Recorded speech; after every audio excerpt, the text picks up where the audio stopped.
So, have you ever been in a situation where you're going to sit down to post, do your little podcast, and you check whatever social media that you're into, and you see something that is that inspires so much food for thought, or a rant that it just overtakes your whole process? Because that just happened. I'm not going to get into that subject. I was on Instagram and I just got back from running some errands. Scroll down, saw this thing. I said I wasn't going to talk about it, so I'm not going to talk about it, but it inspires a lot of thoughts, opinions, and probably not the ones you expect, but that's aside.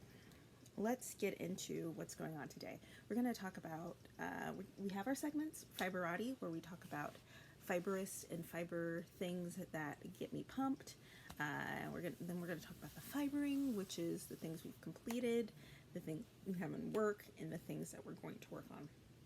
If we have any time, I'm probably going to talk about some future events, but we'll see how that works. So I hope you're here. I hope you're ready to get started and have fun.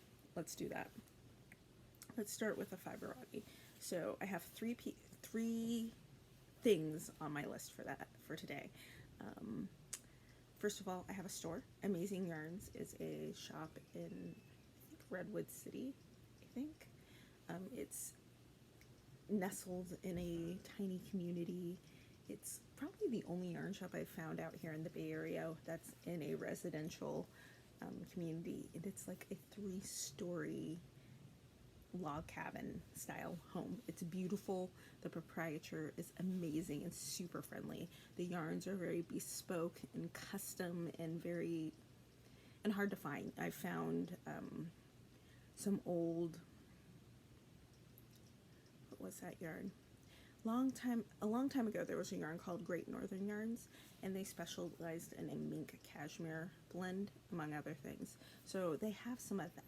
They have some locavore yarns. There's a farm called Valhalla Yarns, or Valhalla Farms, and they have some really cool yarns there. There are just a bunch of really great yarns. I think I talked about them on my first episode, but I definitely want to give them a shout out because I'm so glad they're here. I'm so glad they're persevering during all the craziness that's going on. And here's to many, many more years. It's just like when you step into the store, it's like you're in a whole new world. You're nowhere near the city. You're nowhere in the Bay Area. You're just in this self-contained paradise of fiber. So definitely salute you. Number 2, there is a new Fiberist on the block, a fiber business called Fiberswag. To be fair, I know the person behind Fiberswag. She's super awesome, and she makes stitch markers. She has an Etsy store. I'll link everything below. She has the cutest little stitch markers. I'm in the process of trying to decide which ones I want, but I just like supporting brand new stores opening up and more women-owned fiber businesses. So good luck, Fiberswag. Good luck, Fiberswag. And may your shop stay open for a long, long time. And third, I want to give a quick shout out to BIPOC creators. Now, this isn't a trend. It's a movement. I know in the last couple of years we've been hearing a lot about listening to different voices. And I am definitely I support that. And as a BIPOC creator, I want to support other BIPOC creators in my midst. So today I am going to give a special thanks to Detroit Knots. She's on Instagram. She's a crochet designer. She does a lot of Tunisian crochet. She has a really unusual process for her patterns, and her pictures are awesome. She makes all kinds of things. You gotta check her out. I will leave a link in my description, but she's fun. She has interesting things to say. She has beautiful projects to show, and she's an overall fun person to live through vicariously. Okay, so there we go.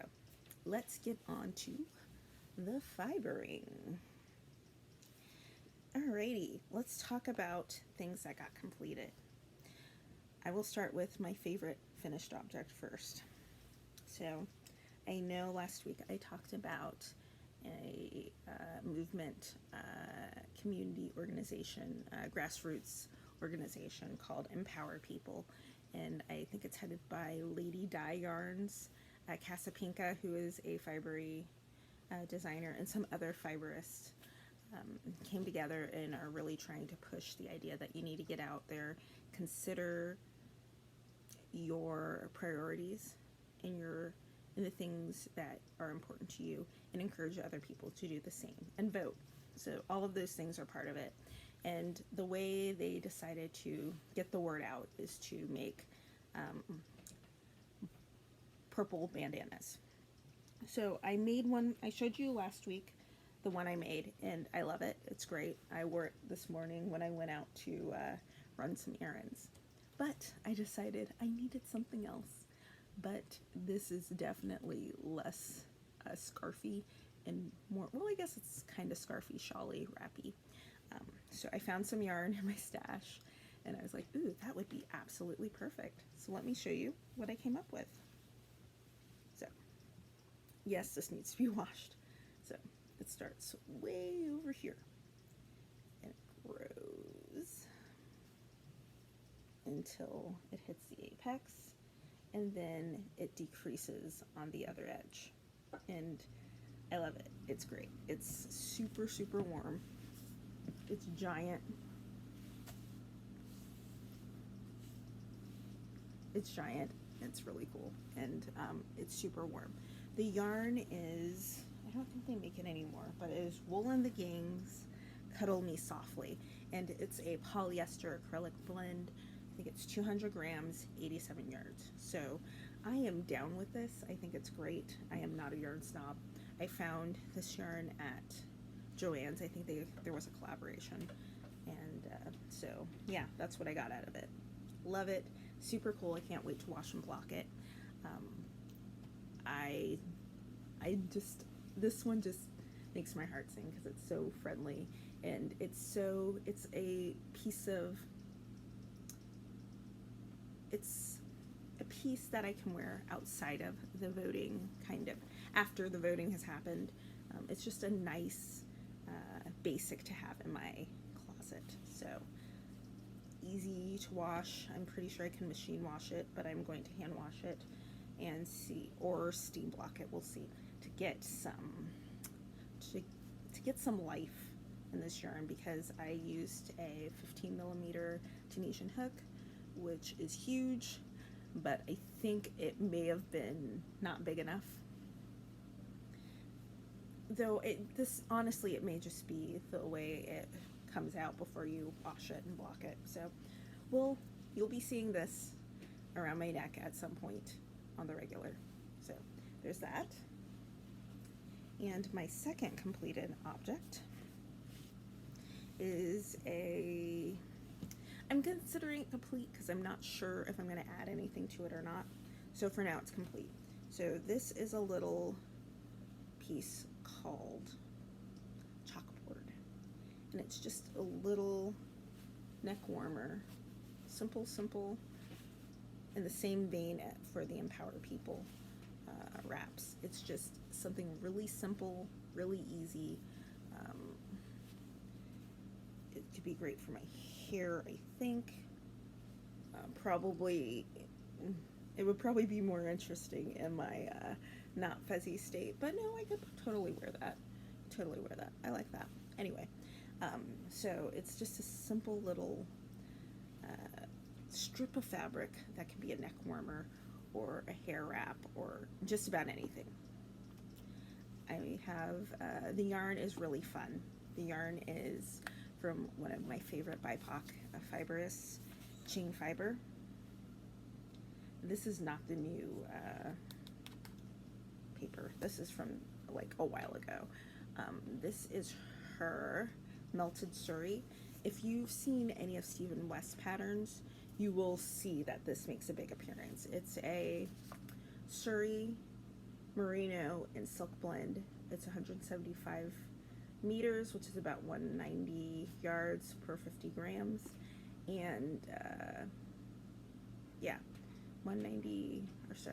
So this is a heavy fingering, which is really great for those of us who really are getting into these fuzzy yarns, but we don't want to work lace weight necessarily, or we just want to use the fuzziness by itself. So I have 2 more skeins of this. I may make 2 more of these for a friend, or attach something to this to make it something else. I don't know yet, but because I don't know yet, I'm going to assume this is done. So that's done. And at that point, I have reached 10, I've met my 10 skein challenge. So let's review. I had my jacket, or my sweater that I showed you last week, which took, what, 2 or 3 skeins. I had my neck wrap, the purple one from last week that took 1 skein, so that's 3 skeins. I had that giant shawl, green shawl from Royal Bee Yarn Company, so that puts me at what, 7? 2, 2, 3. Okay, so we're at 7. There are 2 skeins for this and 1 skein for this, so we're at 10 skeins. I am super psyched. It has been so much fun.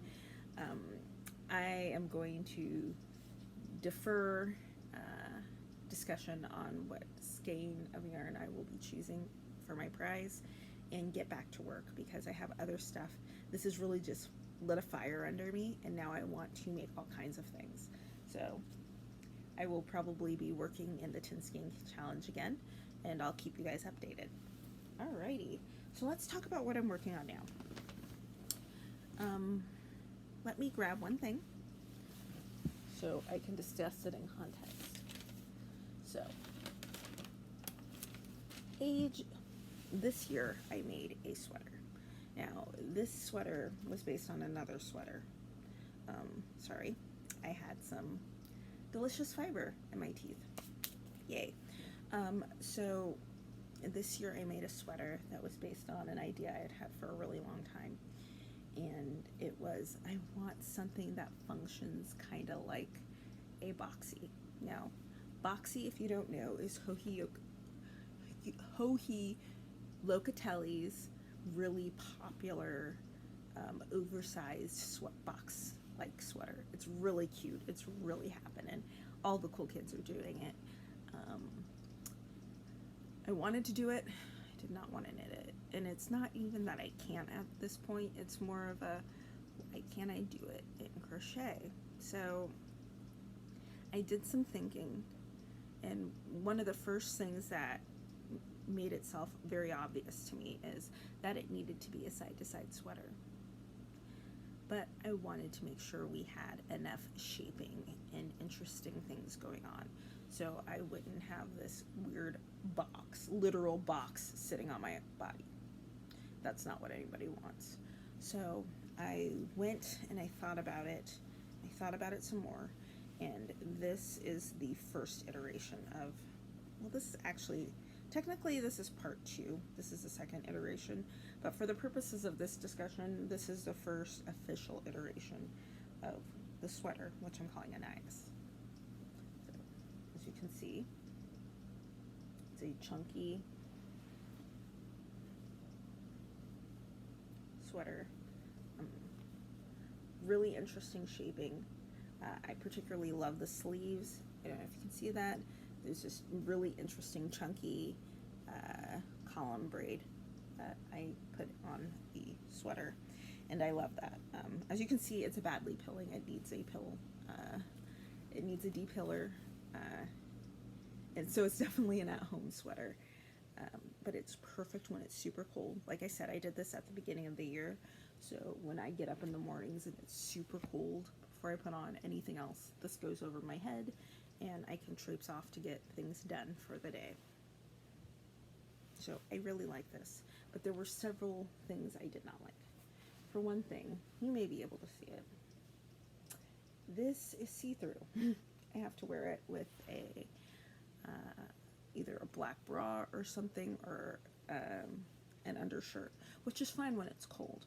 But my goal is to create a sweater like this where it's not see-through, and that got me to thinking and got me to doing some research. And I think what I'm working on now will get me what I want. So this is Malabriga Mecca, and I don't know if this is Azul is, I don't remember what the colorway was, but it's a super blue colorway, as you can obviously see. I think I purchased the yarn from Avenue Yarns, if my memory serves. Yeah, I think it was either Avenue Yarns or another yarn shop. I'm gonna say Avenue Yarns. So yeah, so I picked up this. This is like 5 or 6 skeins. I love the shaping for the sleeves. That was really important to me. I wanted a straight box. It didn't need to have a lot of shaping. So I really like how this turned out. But like I said, I had some adjustments I would like to make. And I think you will see that I made some decisions that will create something more to my liking. So here is the front of this Anäis pullover, and let me just get it all up. So now you're looking at this and you're going, but it's see-through this time. Yes, but do you see, but the yarn is an entirely different construction. The mecha was a singles merino, a chunky Suri, something merino, a chunky singles merino. This is something a little bit different. This is, I don't know if we talked about this last, I think we might have.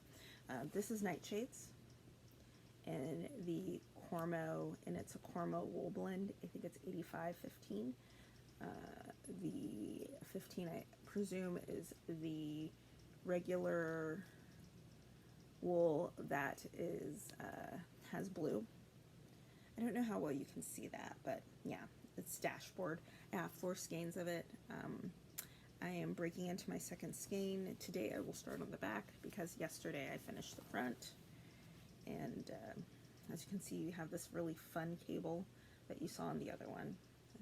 You can already tell that it's a little bit more squished.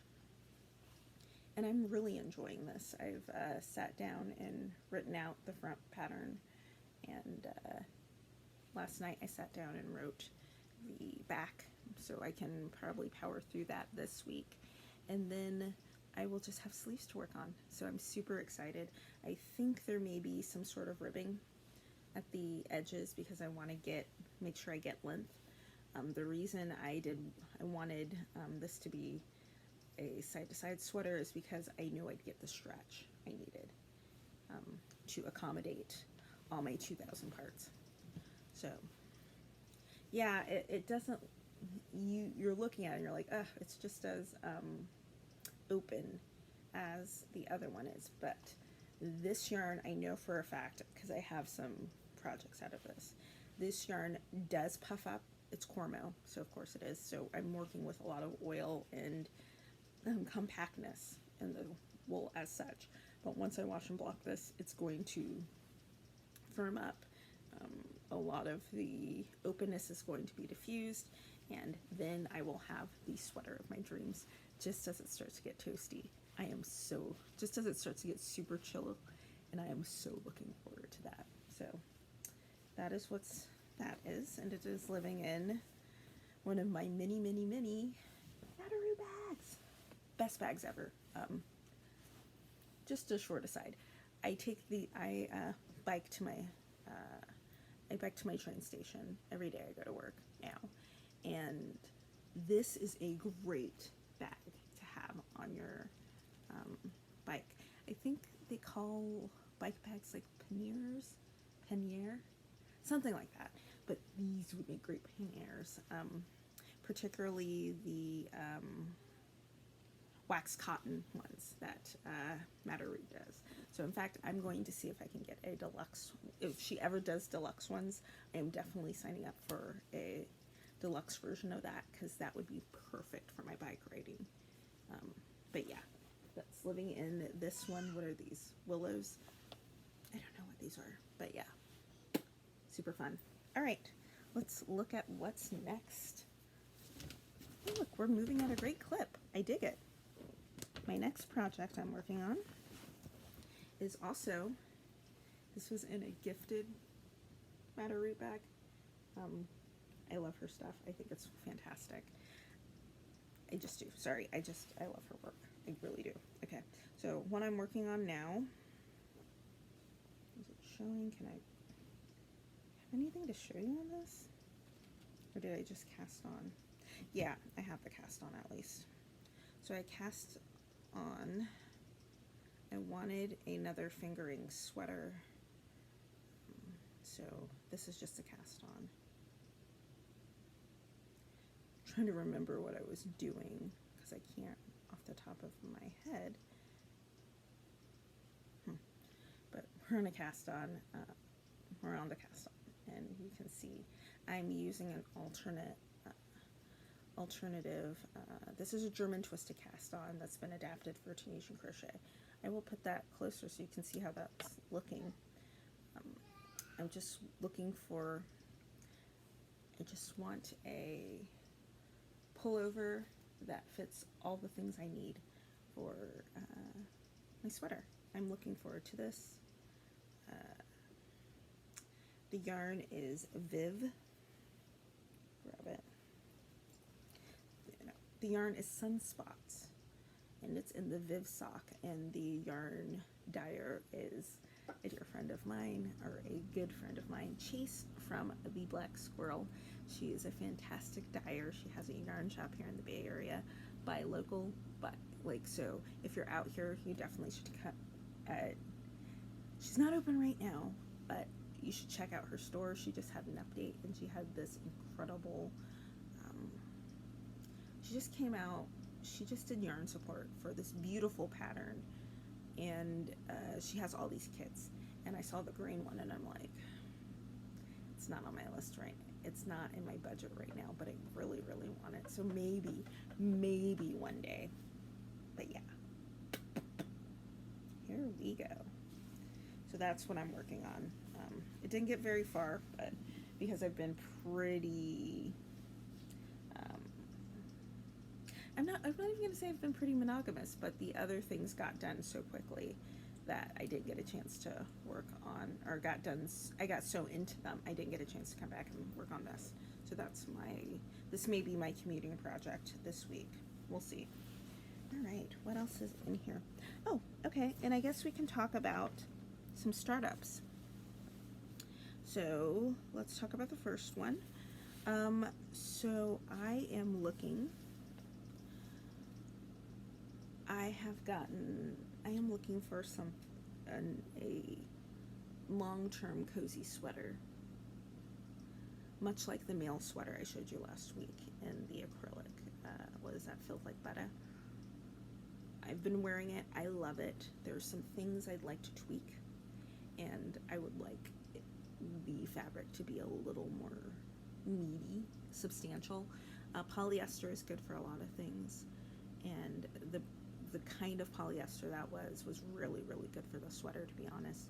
But I need a little bit more oomph, particularly as fall will transition into a chilly, wet, rainy winter. So I have this yarn, and I think last week I showed you the swatch for this sweater, but I have some of this. I have been saving this for a special occasion.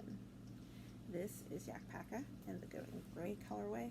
I have 4 skeins of this and a 5th skein in Beatnik. There may be some edging or something I'll do in that. I love this. If I could find a sweater quantity of this, because I did have one and then I made something stupid. And I don't know where that yarn is anymore, and I don't know where that project is anymore. So I would give so many monies to get a sweater's quantity of the Beatnik colorway, but that's fine.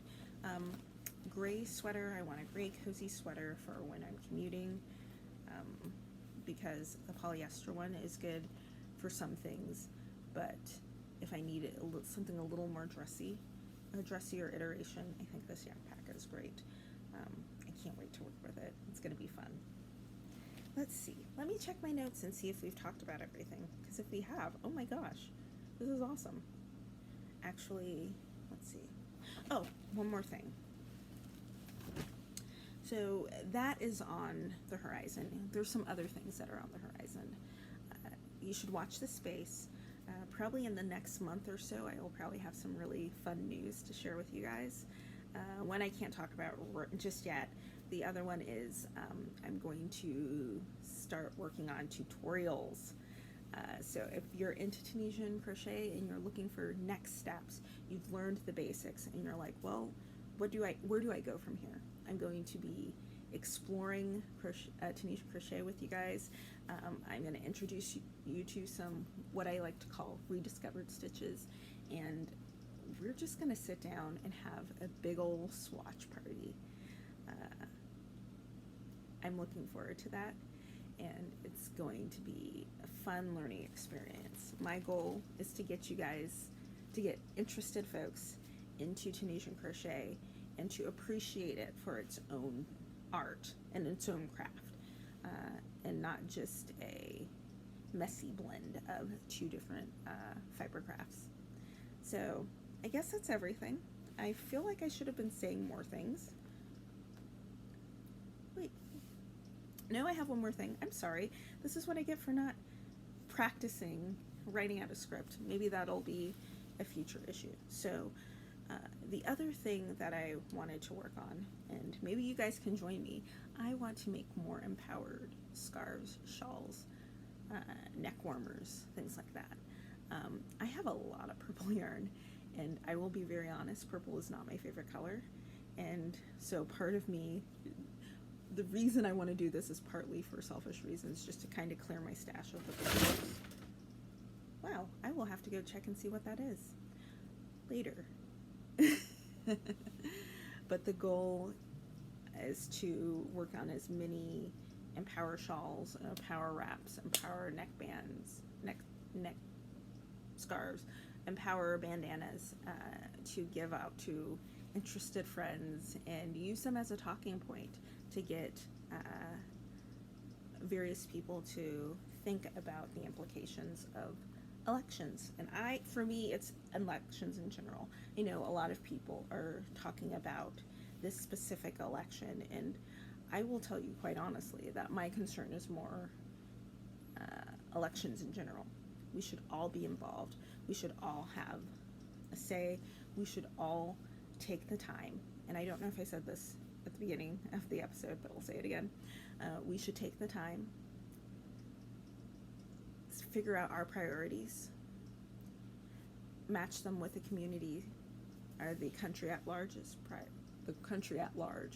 the priorities that you see around you, and then just compare that to the people, the candidates who are asking for your vote. See how your priorities align with theirs, and then make a cogent decision.